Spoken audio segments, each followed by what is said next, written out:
समय में। आइए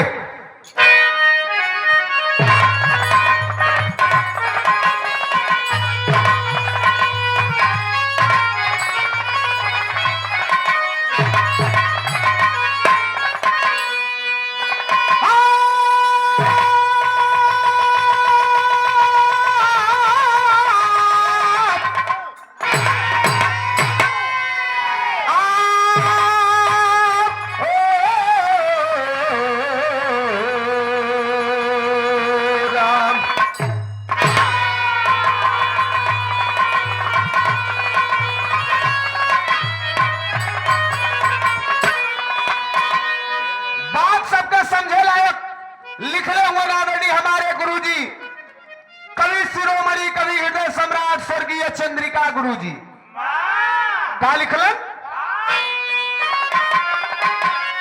अरे वृक्ष देता है फल दूसरों के लिए और नदी देती परहित में पानी सदा, चांद देता विमल चंद्रिका की छटा और घटा देती जीवन रवानी सदा, संत अवतार होता है परमार्थ में जिन पे पुलकित सदा से विधाता हुए, अपना सब कुछ लुटा के लिए कुछ नहीं, ऐसे अनमोल दुनिया में दाता हुए।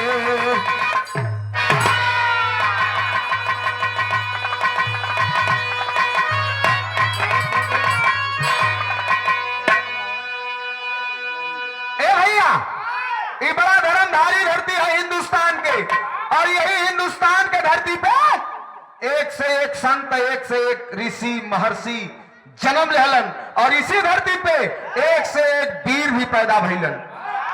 एक लाइन गीत था हमरे रामदेव गुरु जी गावत रहलन, कैसे?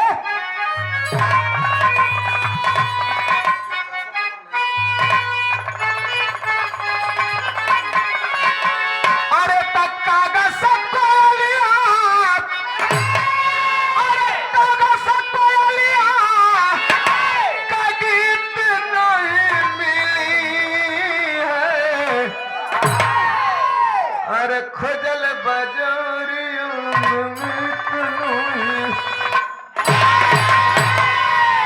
लेकिन यही के बदल के अरे हमारे गुरुजी बिरहा सम्राट विजयलाल यादव गुरुजी गावत रहलन, कैसे?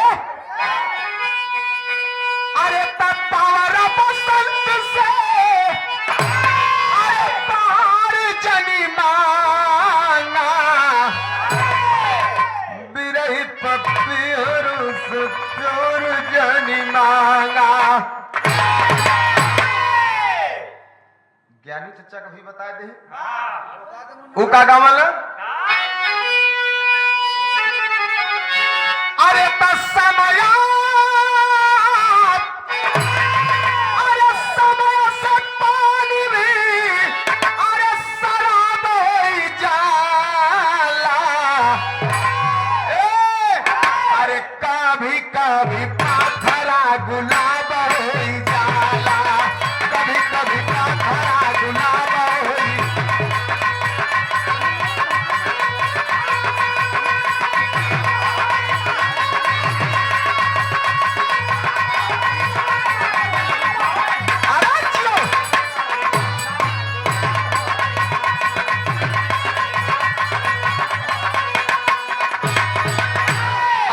फूल की मती होता वह फूल की मती होता जो मंदिर में चढ़ जाता, वह फूल की मती होता जो मंदिर में चढ़ जाता है, जीवन सफल उसी का जो गैर काम में आता। कहानी कैसन हो? गुजरात प्रांत के अंदर एक दानवीर था सानी, गुजरात प्रांत के अंदर एक दानवीर था दानी, जगदेव नाम था उसका सच्चा उदार वह दानी। उस दानवीर की महिमा जो जसमानव गाता था, उस दानवीर की महिमा जो जस का नाम आता, जो खाली हाथ लेता था झोली भर के जब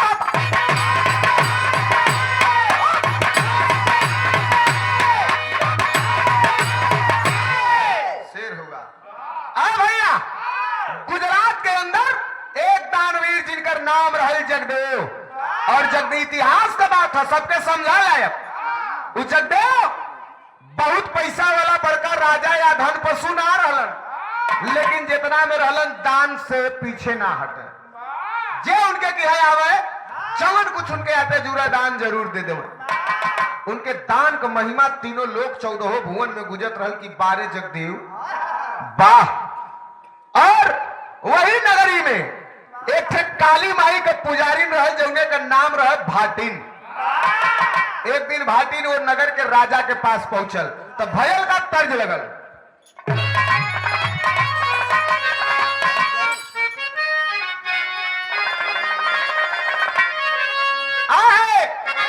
रामदेव गुरु जी का है, कैसे कहा है? अरे मोरवा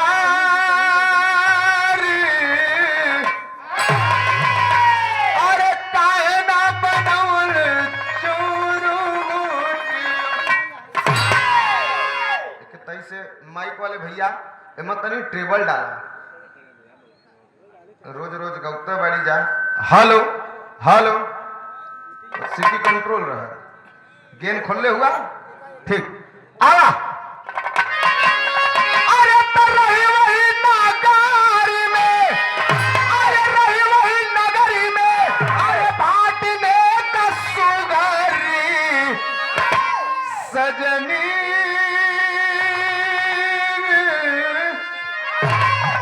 सजनी रे कंकाली काली का भागा तीनिया सजनी रे।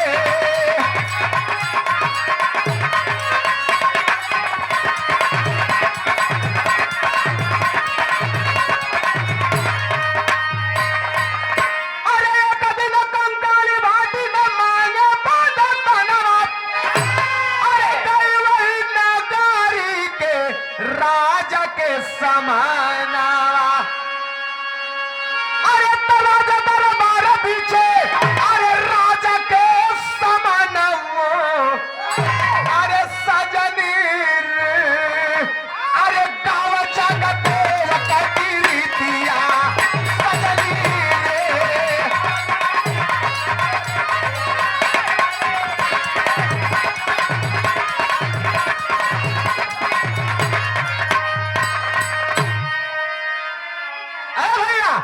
कंकाली पहुंचल राजा के पास, अजाय के कलश की जय हो जजमान की भरल है भंडार बाबू तनी अहू के कुछ दुखिया के कुछ देबा। राजा कहला दियाई दान जरूर, लेकिन एक थे प्रश्न हो। कहला का प्रश्न हो? कहला प्रश्न यह है, प्रश्न नहीं प्रश्न जल्ला कह का प्रश्न हो?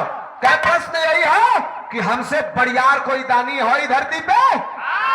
उ राजा के चटुकार आदमी बड़ा पसंद रहा जे उ राजा का तारीफ करे। अरे भैया तो से नहीं कहा कोई बात।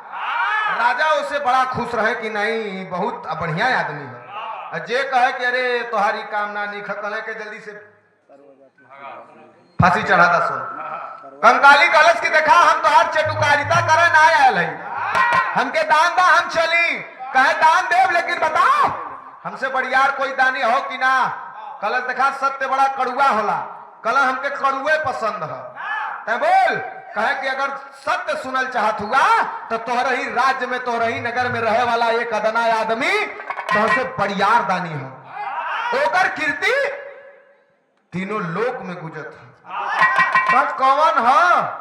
कहे कि वह जगदेव, जगदेव दानी। राजा साहब बड़ा ठट्ठा मार के हंसलन कलन की अरे भाटे छोट बिरादरी कही ना सुन, छोट होकर छोटकी बात कर देली। बात सुन का गलत तर्ज लगल।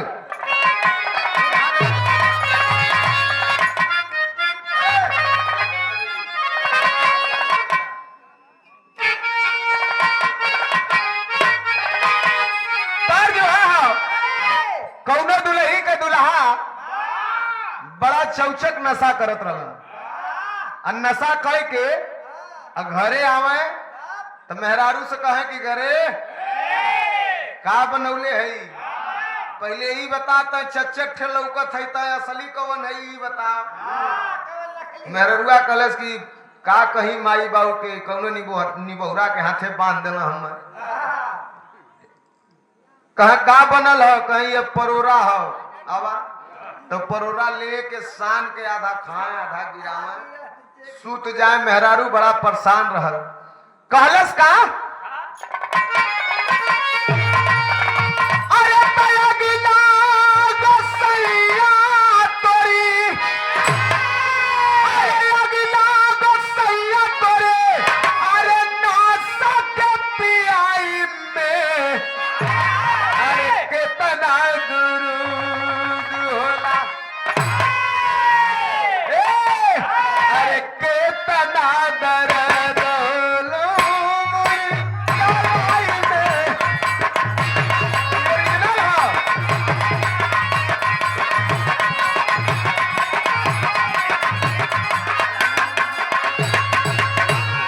लेकिन राजा गुस्सा में होकर भाटिन से कहले कि अरे भाटिन सुन का कहा, अरे तो छोट होके छोटा बात अरे कर ले उधारे के,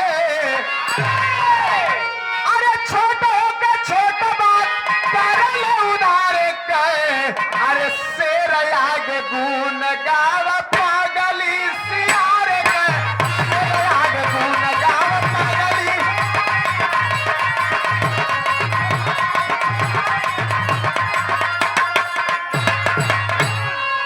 छोट होके छोट बात करत हई, तरफदारी करत हई का रे? करे एक ठे बात सुन, अरे राई नहीं होई पर्वत सिथरवा, कड़ही न होई कबो सारिता सगारवा।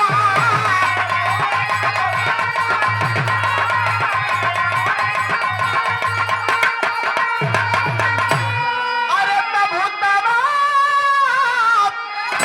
अरे भूतवा उतर जाई तोहरे कपार के, शेर आगे गुन गावत पागली सियूर। क्या सुना? राई मतलब सरसों पहाड़ ना हो सकत, गड़ही समुंदर ना हो सकत। 2 मिनट में तोर भूत उतर जाई। आ सुन बड़का जवन उनकर ओकर बात करत हई, तो जो एक काम कर, तुम का कर तेरी में कहना हो। अरे तो कागा न होई हंसा रसिया, अरे रास्ते का पत्थर हीरा न कहता कोई कोई कोई, रास्ते का पत्थर हीरा न कहता कोई, कागा न होई हंसा रसिया। एक बात सुनो क्या, अरे गागर में सागर बसता,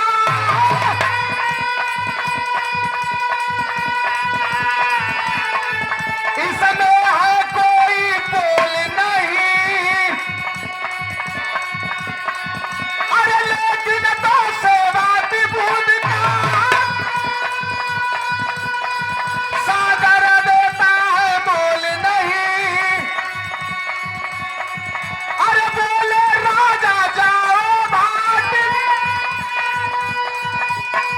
जगदेव सचेतना पाओगी, अरे उसका दूना दूंगा मैं, अरे उसका दूना दूंगा मैं, जीवन भर मौज उड़ाएगी।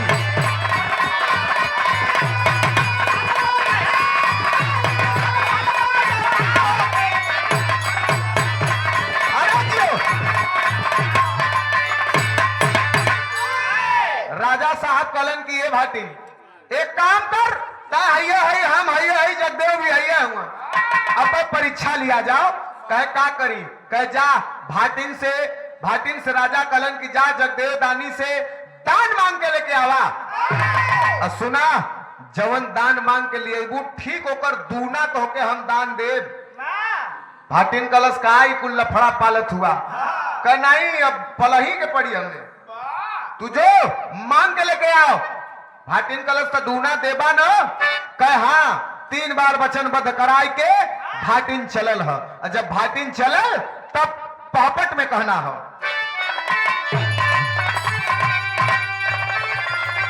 ऐसा और बढ़ाला।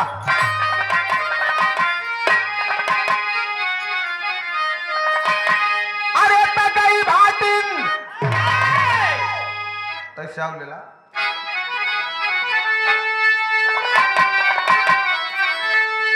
अरे तगई भाटिन जगदेव के समानवा तनवा मांगैले अरे तत्तेदार रजौया बन तू परधनवा तनवा मांगैले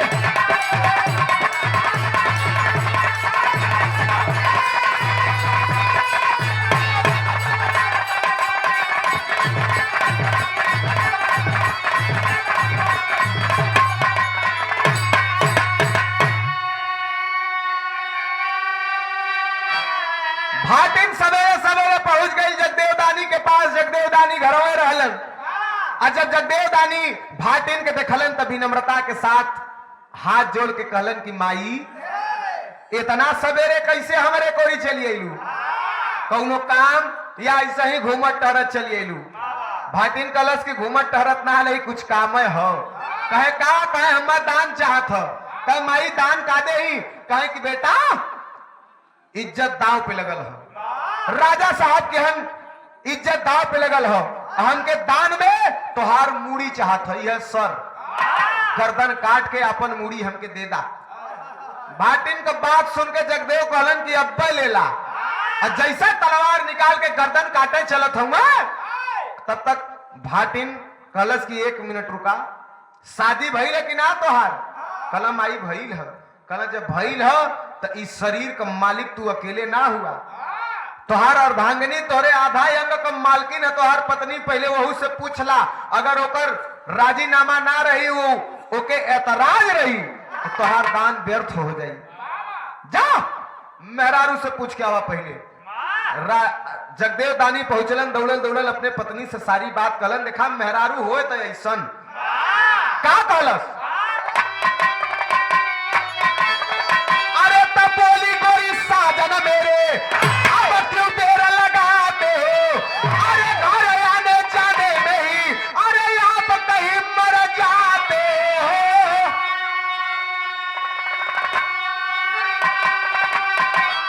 अरे तक कर जमार होई चल हमारे तनवा तनवा मांगैले जल्दी सिरवा कइला मोर सजनवा तनवा मांगैले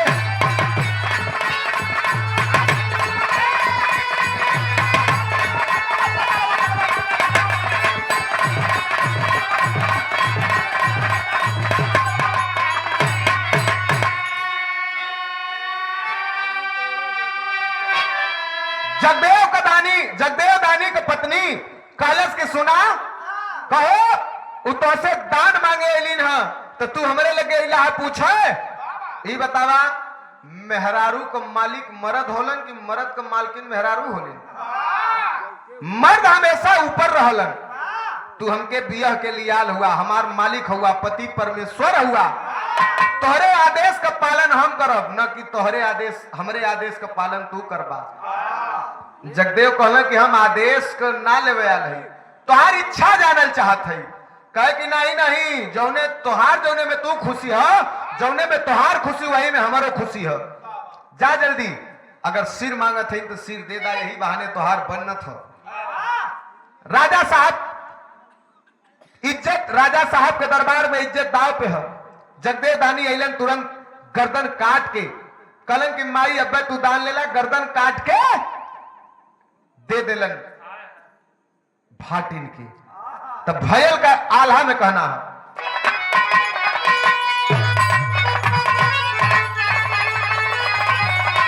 कैसे हो जा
है भैया,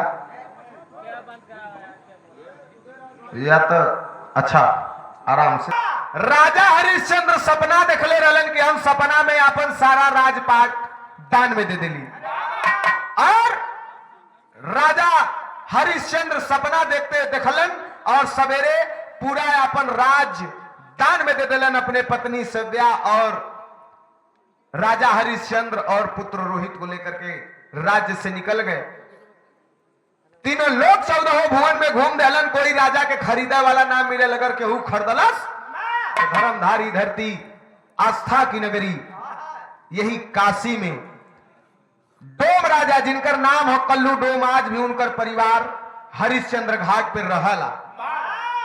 डोम राजा का परिवार राजा कल्लू डोम राजा हरिश्चंद्र के खरीद लेलन, और वही मरघट पे राजा हरिश्चंद्र पहरा देते रहलन। राजा शिविर आपन मांस दान दे देहलन, और जगदेव दानी आपन गर्दनवा काट के जब दे देहलन तो भाटिन एक थरिया में सर रख के ऊपर से रेशम का चादर ओढ़ाए के राजा के दरबार में लेके ऐसे पहुंचल। राजा देखलन कलन की आवत तब आए, थरिया में कुछ रखले है, जना था कि एक आठ नारियल पानी देले है, जना था एक आठ नारियल और ये न देले है। राजा साहब दुरवा से ललकारा, तुम दौड़ के आओ, जल्दी आओ। राजा देखलन कलन की अरे यार जना था नारियल पानी देले हुआ काहे के। राजा साहब दुरवा से कहा जल्दी आओ। हाटिन धीरे धीरे धीरे धीरे लेके पहुंचल है, थाली रेशम का चादर ऊपर से ओढ़ौले है। राजा कहला कि चादर हटाओ, दिखाओ। कह सुना तू कहले रहला दूना देवे के। राजा कहले दूना देवे के कहले रहली, चादर हटाओ हमके दाम दिखाओ, वही तो दूना कहले रहली, एकर 10 गुना तो के दे। कहे एकर 10 गुना दे। भाटिन कलश 10 गुना नहीं, दूना खाली तू कह दिया, लेकिन जैसन हो वैसन है सेम। राजा सोचत हो कि नारियल पानी ले ले, कहे पहले हटाओ तब बात करे। तब अरे तरे समी चदरिया हटावे ऊपर से, अरे समी चदरिया हटावे ऊपर से, अरे देखो जगदेव का तस्वीर सुजान, अरे होई कभी हो सिंहासन से गिर गई ले, अरे धन जगदेव धन तेरा बलिदान, हरे रामा हरे रामा रामा रामा हरे।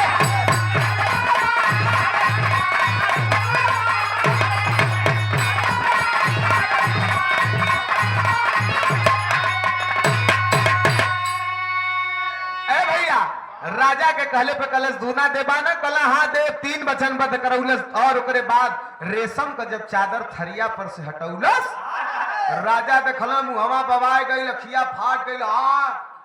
अरे ई का रे कुछ और नहीं, जगदेव दानी का सिर जब देखलन बस गस्तिया के सिंहासन पर से 4 कलैया खा के आ गिले नीचे। तनी मनी होशो आवत वही में गोता जाए के रे बाप रे बाप, इतना बड़ा दानी अपन गर्दन में दान में दे देला। हम तो अहंकार में चूर रहली, समझ में आ गए, और पूरे खानदान का गर्दन काट के दे दे तबो 10 गुना न हुई। बड़ा बहसत रही है। धीरे धीरे भाटिन कलश की सुना, नाटक बंद कराए, अब एक तनी दूना तू करा, और 10 गुना कहत रहा, 10 गुना न हो तो तू करा, हम दान ले ही चली घरे। बस दौड़ के आए के वही भाटिन का पैर पकड़ के राजा रोवे लगलन, और रोते हुए एक बात कहलन। कवि जी का इशारा है का,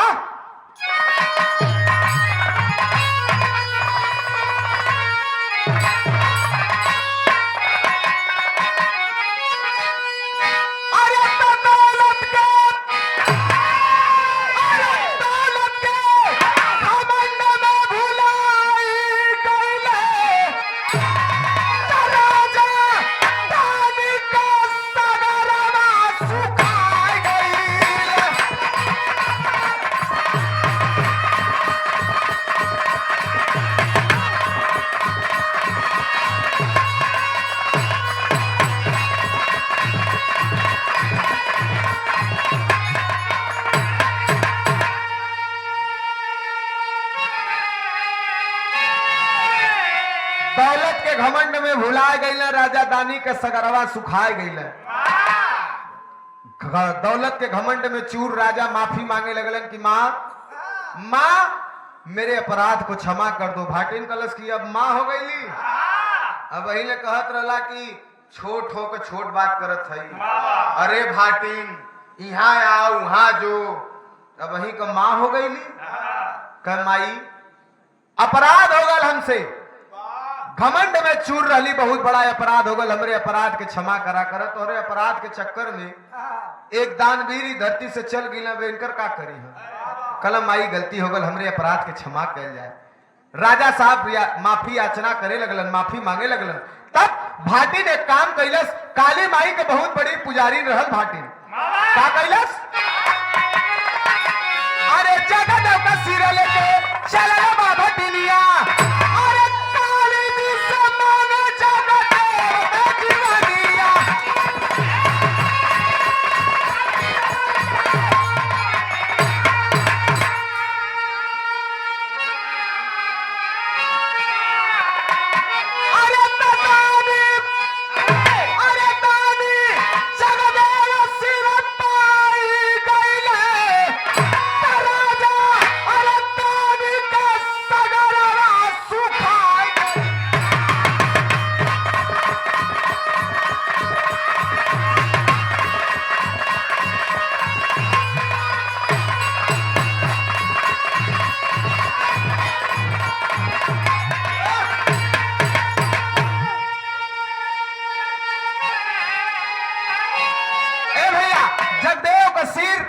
लहलीन हाथ में और घर पे जाके धड़ लेके काली माई के चौरी पे रख के लगलिन माथ पटके। जय काली जय भगवती जब लगलिन नारा लगाओ, साक्षात भगवती प्रकट हो गई। कलिन की अरे भाटिन भक्त क्यों माथ पटक रही हो, क्या परेशानी है? कहे कि माई ई भक्त के जिंदा करा, ई हमार बेटवा हमारे सम्मान के लिए अपने प्राण का आहुति दे देलस। माई काली माई कहलिन कि दे देलस तो जाएदा, तब नियम के विरुद्ध होता, विपरीत होता। जे ई धरती से चल गलते चल गलू, दोबारा ना आ सकत। तो कहे ठीक है, तब हमहू के लेके चला। काली माई कहलिन कि वही तोहार वक्त ना आल, कलन वक्त ना आयल हो, हम ऐजे अपन प्राण त्याग दे तोहरे चौरी पे। अच्छा माना यही कही कि काली माई के पुजारिन, काली माई के भक्तिन भाटिन काली माई के चरण में अपन दम तोड़ देलस। माई भगवती देखत रह गई। लोग हमके नहीं तो हमके कलंकित करी हैं। माई कहलिन कि का चाहत हो? कह बस इनके जिंदा कर दा। सिर और धड़ में पास में रखलिन और काली माई की कृपा से जगदेव के पुनर्जन्म हो गए, पुनः जीवन दान मिल गए। तो ये है हमारे देश का इतिहास। हमारे देश में, हमारे इस मिट्टी में एक से एक वीर, एक से एक धुरंधर जन्म लिए। तो इसी धरती पे एक से एक वीर, एक से एक महर्षि, एक से एक दानवीर भी पैदा हुए। इसीलिए हमारे देश को अखंड भारत कहा गया है।